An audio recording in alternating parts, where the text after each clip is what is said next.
sa huli palagi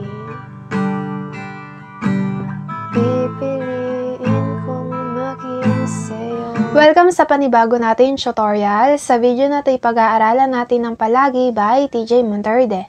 At para updated ka sa mga bago pa nating tutorial, don't forget subscribe. Okay, simulan na natin. Ang mga chords na gagamitin natin ay G, C add 9, E minor, A minor, at D. Pagdating sa G, first string at second string ay 3rd fret, 5th string ay 2nd fret, and 6th string ay 3rd fret. Next ay C add 9. First string at second string ay 3rd fret, and then 4th string ay 2nd fret, 5th string ay 3rd fret.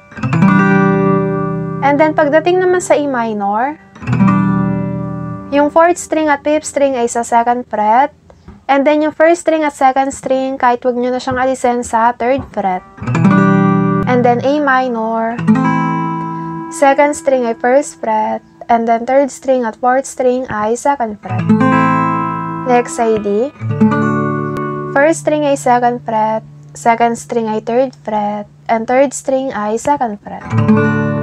Pagdating naman po sa strumming pattern na gagamitin natin ay down, up, down, up, down, up, down, up, down, down, up. Try natin sa G.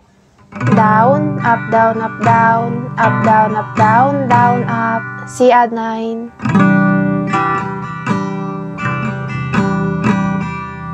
Down, up, down, up, down, up, down, up, down, down, up, down, up, down, up, down, up, down, up, down, down, up. Di man araw-araw na nakangiti, at ilang beses na rin tayong humihindi. Di na mabilang ang ating mga tampuhan, away pati nating di na namamalayan. Heto tayo, ngunit sa huli palagi babalik pa rin sa yakap mo hanggang sa huli. Palagi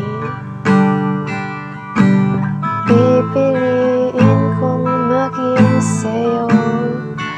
Ulit-ulitin man, nais kong malaman mo, iyo ako. Palagi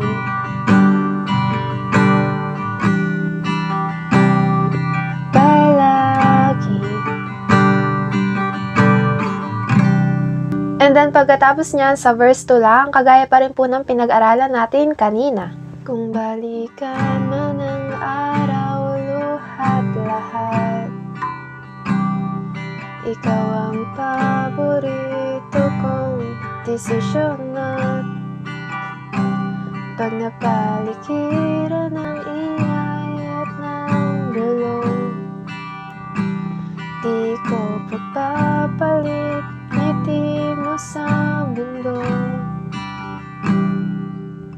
Heto tayo, ngunit sa huli palagi babalik pa rin sa yakap mo hanggang sa huli.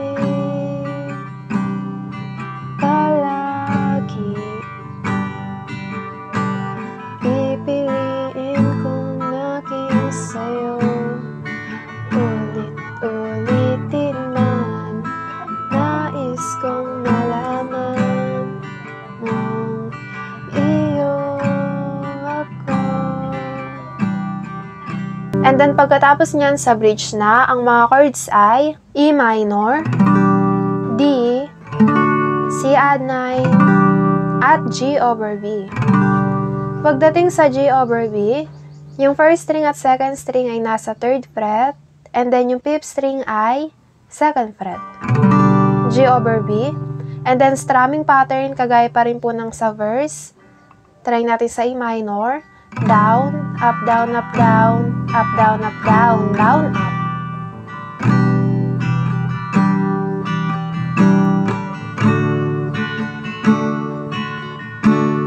Down, up, down, up, down, up, down, up, down, down, up. Sa pagdating ng ating pilak at ginto, diamante may abutin, ikaw pa rin aking bituin, natatangi kong dalangin hanggang sa huling sigla. And then, pagkatapos niyan, balik lang sa chorus. At dito na po nagtatapos ang ating tutorial. Sana po ay may natutunan kayo. At kung may request po kayo, i-comment nyo lang yan. Try natin gawa ng easy tutorial.